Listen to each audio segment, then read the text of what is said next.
백석대학교와 백석문화대학교가 직업체험과 인성교육으로 어린이들이 비전을 찾을 수 있도록 돕는 백석쿵 캠프를 열었습니다. 올해로 27년째 이어지고 있는 백석쿵 캠프에는 600여 명이 참여해 소중한 시간을 보냈습니다. 정전협정 70주년을 맞아 다양한 행사가 이어지는 가운데 해외 참전 용사를 초청해 감사의 마음을 전하는 행사가 열렸습니다. 기독교 자살예방센터 라이프오프가 오는 9월 12일 주일을 자살 예방을 위한 생명보듬주일로 선포하고 한국교회가 생명을 지키는 일에 동참하길 요청했습니다. CBS와 한국가족정책학회가 업무 협약을 체결하고 대한민국 인구위기 극복과 함께 돌보는 사회 조성을 위해 협력하기로 했습니다. 여러분 안녕하십니까? CBS 뉴스입니다. 여름방학을 맞아 아동과 청소년을 대상으로 한 다양한 프로그램이 진행되고 있습니다. 백석대학교와 백석문화대학교도 백석쿵 캠프를 열고 아이들을 위한 직업체험과 인성교육 프로그램을 진행했습니다. 한혜인 기자의 보도입니다. 물장구를 치는 아이들의 얼굴에 웃음이 가득합니다. 무더운 날씨도 있고 함께 뛰어놀며 친구들과 추억도 쌓습니다. 물놀이에 했던 날로 기억날 것 같아요. 재밌고요. 좋은 추억 쌓을 수 있어서 정말 좋아요. 실내에서는 직업 체험이 한창입니다. 아이들은 승무원 체험 교실에서 진지한 표정으로 실습에 나섰습니다. 기내식 서비스를 제공하는 승무원 직업 체험도 해봅니다. 태권도 교실에서는 기합 소리를 내며 자신 있게 송판을 격파합니다. 격파에 성공할 때마다 아이들의 응원과 격려가 이어집니다.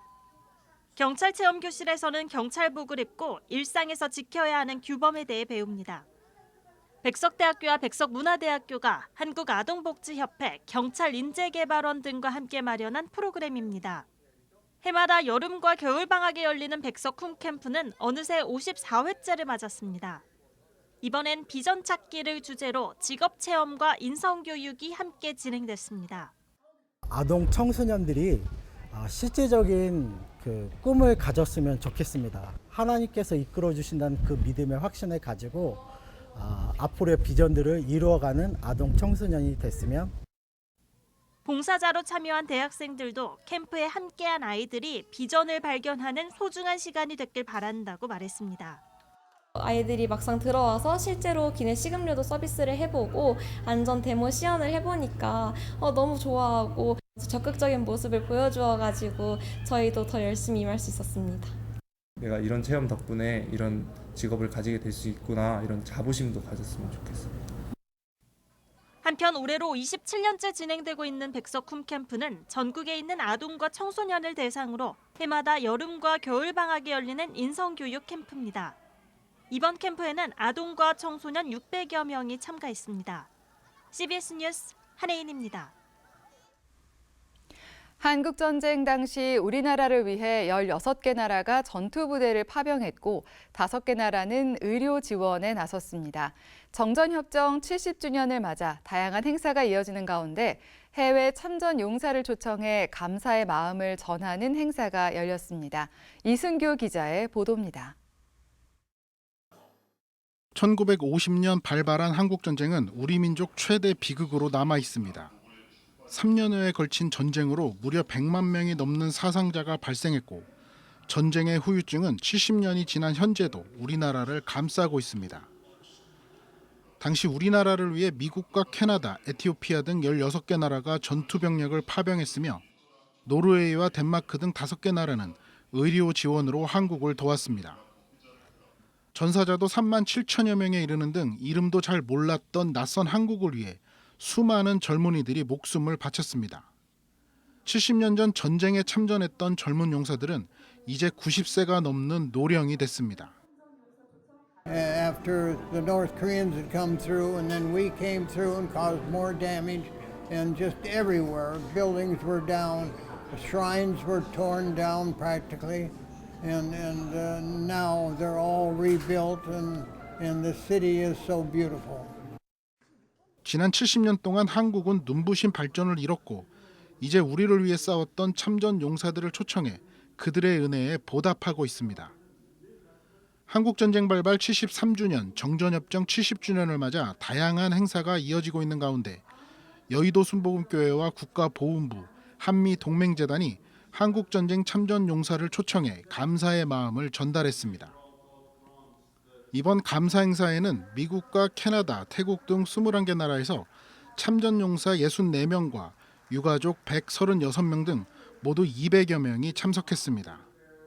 지난 24일 입국한 이들은 오는 29일까지 한국에 머물며 DMZ와 UN 기념공원, 전쟁 기념관 등을 방문할 계획입니다. 특히 미국 육군 이병으로 참전해 인천 상륙작전과 장진호 전투에 참전한 95세의 해롤드 트롬 참전 용사와 장진호 전투에 참전한 패트릭 핀 용사 등 90대 고령자들도 함께 의미를 더했습니다. 참전용사 초청 감사조찬에 참석한 여의도 순복음교회 이영훈 목사는 여러분의 헌신이 오늘 대한민국을 있게 만들었다며 이 은혜를 잊지 않겠다고 말했습니다. Have been divided for the past 70 years, still in the midst of painful division. I dream of a future where the Korean Peninsula will achieve peaceful unification and become one. For this to occur, Korean churches will need to be a cornerstone, promoting a peaceful and evangelistic unification. 여의도 순복음교회는 참전 용사들에게 감사패와 생활비를 지원하는 등 이들에 대한 감사의 마음을 꾸준히 전달해 왔습니다. 이번 조찬 행사도 여의도 순복음교회 지원으로 이루어졌습니다. 참전 용사들은 한국의 눈부신 발전에 감탄하면서도 평화를 지키기 위해 노력해달라는 당부의 말도 잊지 않았습니다. CBS 뉴스 이승규입니다. 기독교 대한선결교회가 최근 내린 집중호우로 피해를 입은 교회들을 방문해 빠른 회복을 위해 기도했습니다. 기성총회는 청주 오송읍 궁평교회와 충남 청양군 장평중앙교회 등 4곳을 방문해 비로 인한 피해 현황을 파악했습니다. 기성총회 부총회장 류승동 목사는 피해를 입은 교회들이 조속하게 회복할 수 있도록 지원에 나서겠다고 말했습니다. 기성총회는 일단 재해기금으로 긴급 지원에 나서고 총회사나 교회들을 대상으로 모금도 진행할 계획입니다. 우리나라에서 한 해에 13,000명이 넘는 사람들이 자살로 사망에 이릅니다. 자살예방센터 라이프오프는 자살 문제에 대응하기 위해 오는 9월 10일 주일을 자살 예방을 위한 생명보듬주일로 선포하고 한국교회가 생명을 지키는 일에 동참하길 요청했습니다. 한 생명을 지켜내기 위해 교회가 할 수 있는 다양한 캠페인과 교육 프로그램도 준비했습니다. 천수연 기자입니다. 라이프오프 기독교 자살예방센터는 매년 9월 10일 세계 자살 예방의 날을 전후해 생명보듬주의를 지켜왔습니다. 올해는 9월 10일 주일을 생명보듬주일로 지킵니다. 생명보듬주일에 동참하는 교회에는 공동의 설교문과 기도문, 청소년을 위한 교재 등을 제공합니다. 캠페인도 진행됩니다. 자살 유가족과 함께하는 전국 순회 포럼을 시작으로 자살 예방 인식 개선을 위한 라이프 워킹, 걷기 캠페인을 지역별 교회별로 진행합니다. 또 9월 7일 부산을 출발해 서울까지 498km를 걷는 걷기 운동을 통해 우리 사회 생명문화 확산에 나설 예정입니다. 한강의 남북을 잇는 21개의 다리를 한 교회가 하나씩 돌보자는 입양 캠페인도 시작했습니다. 한강 주변에 큰 교회가 많아요. 그래서 이 교회가 한 다리씩 입양하면 21개 교회만 있으면 337명의 숫자를 줄일 수 있을 거고 그들의 생명을 살리는 일들을 우리 함께 만들어갈 수 있을 것 같습니다. 라이프오프는 이 밖에도 교인들을 대상으로 하는 자살 예방 교육을 지원하고 자살 예방 활동을 할 수 있도록 목회자를 교육하는 등 교육 프로그램을 마련해 교회들의 참가 신청을 받고 있습니다.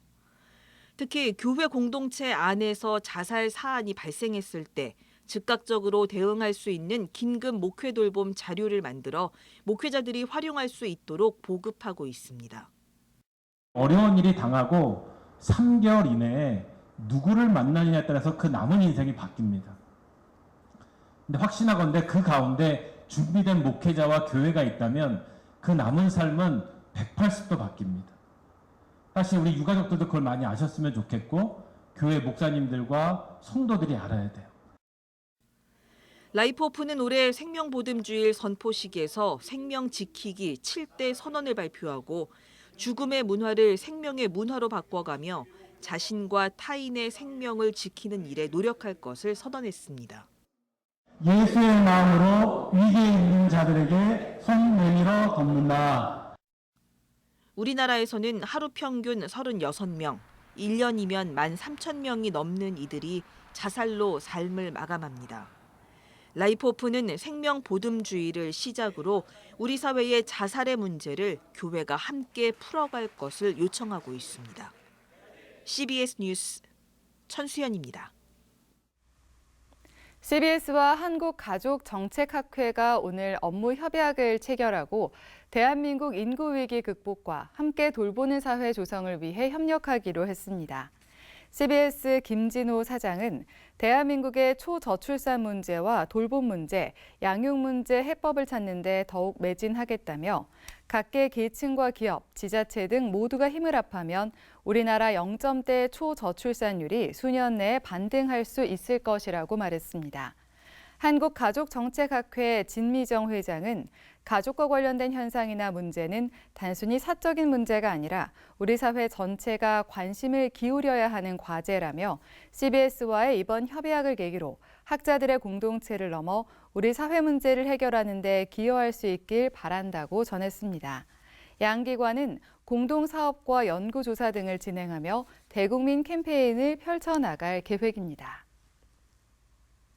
기독교사들의 모임인 좋은교사운동은 어제 성명을 내고 대통령실과 교육부 장관이 최근 발생한 교사 사망 사건의 원인으로 학생 인권 조례를 지목해 교육 주체의 분열과 다툼을 유발하고 있다고 비판했습니다. 좋은교사운동은 정부가 교권과 학생의 인권을 대립하는 것으로 보는 현실 인식에 깊은 우려를 표한다며 교육당국의 최종 책임자로서의 책임은커녕 지난 정권을 탓하는 무책임한 태도라고 비판했습니다. 이어 학생인권 조례 제정 시도와 그렇지 않은 시도의 교권 침해 신고 건수를 단순히 비교만 해봐도 학생인권 조례가 원인이 아니라는 것을 알 수 있다며 교권 침해는 아동학대 방지법의 잘못된 학교 적용, 일부 학부모의 과도한 민원에 대한 학교 내 대응 체제 부재, 교사들의 생활 지도에 대한 제도적 지침 부재, 그리고 학교를 입시를 위한 도구로 만들어버린 잘못된 교육 정책의 산물이라고 지적했습니다. 좋은교사운동은 교사의 훈육과 훈계를 법적으로 보장하고 적절한 가이드라인을 지시해야 한다며 특히 학부모의 민원 창구를 일원화해 교사가 학부모에게 직접적인 민원의 당사자가 되지 않도록 하는 조치가 필요하다고 강조했습니다. 사랑의 장기기증운동본부가 지난달 전국 11개 교회 1,127명의 성도가 장기기증을 약속했다고 밝혔습니다. 장기기증운동본부는 세종 꿈의교회와 서울 성동구 옥수교회, 산성교회, 찬빛교회 등 11개 교회가 생명나눔 예배를 드리며 장기기증 희망 등록으로 삶과 죽음의 갈림길에 선 환자들에게 그리스도의 사랑을 전했다고 말했습니다. 장기기증운동본부 박진탁 이사장은 전국 곳곳에서 예수 그리스도의 가르침을 실천하고 있는 많은 교회와 성도들로부터 참된 제자의 모습을 발견한다며 앞으로도 소중한 생명을 살리는 생명 나눔 사역을 통해 장기부전으로 큰 슬픔을 겪고 있는 이웃들에게 희망을 전해달라고 당부했습니다. 기독교 대한감리회가 1903년 원산 부흥운동의 역사를 재현하기 위해 하디 영적 대각성 120주년 대회를 대규모로 진행합니다. 기감 이철 감독회장은 오늘 하디 영적각성 120주년 대회 준비 기자간담회에서 하디 목사는 생애 45년 동안 우리 민족을 사랑하고 생명의 복음을 전한 위대한 감리교 선교사라고 소개했습니다. 이철 감독회장은 이어 하디는 한국교회의 영적 부흥을 위해 자신이 앞장서 불씨가 됐다며 감리교회가 하디 선교사를 기억하고 기념하는 것은 이런 부흥운동의 대역사를 오늘에 재현하려는 간절함 때문이라고 덧붙였습니다.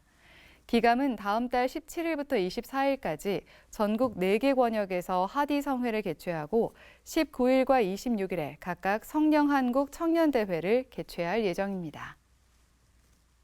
서울 광림교회가 최근 경기도 화성시에 창립 70주년 기념교회인 동탄 광림교회를 봉헌했습니다. 동탄 광림교회는 연면적 1,405제곱미터로 지하 1층, 지상 3층으로 이루어져 있으며 300석 규모의 대예배실과 소예배실, 교육시설 등을 갖추고 있습니다. 광림교회 김정성 목사는 봉헌 예배에서 동탄 광림교회가 지역사회를 섬기고 다음 세대를 살리는 복음 전도 기지가 되기를 기대한다고 말했습니다. 대한예수교장로회 고신총회 교단지인 고신언론사 제10대 사장에 현 사장인 최정기 목사가 연임됐습니다.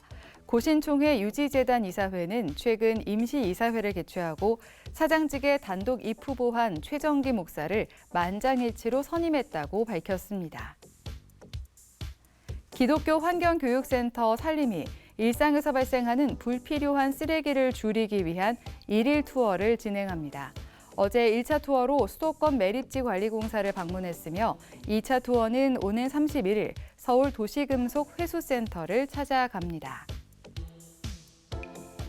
기독교 윤리실천운동이 청년상담센터 위드 소속 상담사를 대상으로 역량 강화 세미나를 진행했습니다. 강사로는 아신대학교 기독교 상담학 안경순 교수, 최금순 교수가 나섰으며 참석자들은 상담 사례를 익명으로 공유하고 토론하는 시간을 가졌습니다. 한국기독교군선교연합회가 최근 한국전쟁 UN 참전국 군종 대표자들을 초청해 정전 70주년 기념 예배를 드렸습니다. 이번 초청 행사는 한국전쟁 참전에 대한 감사의 뜻을 전하고 참전 용사들의 숭고한 희생을 기억하기 위해 마련됐습니다.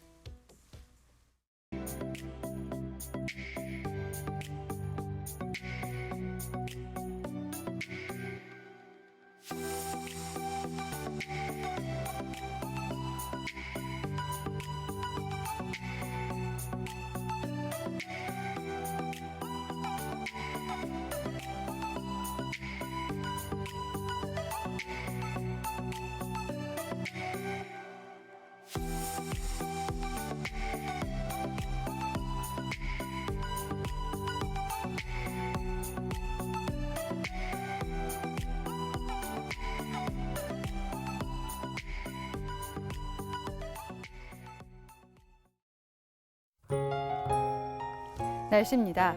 내일은 오전까지 수도권을 비롯한 중부지방에 비가 내리겠습니다. 한편 전국 대부분 지역에 폭염특보가 발효 중인 가운데 습도도 높아 찜통 더위가 예상됩니다. 내일 아침 최저기온은 22도에서 26도, 낮 최고기온은 28도에서 32도로 예상됩니다. 이상으로 뉴스를 마칩니다. 시청해주신 여러분 고맙습니다.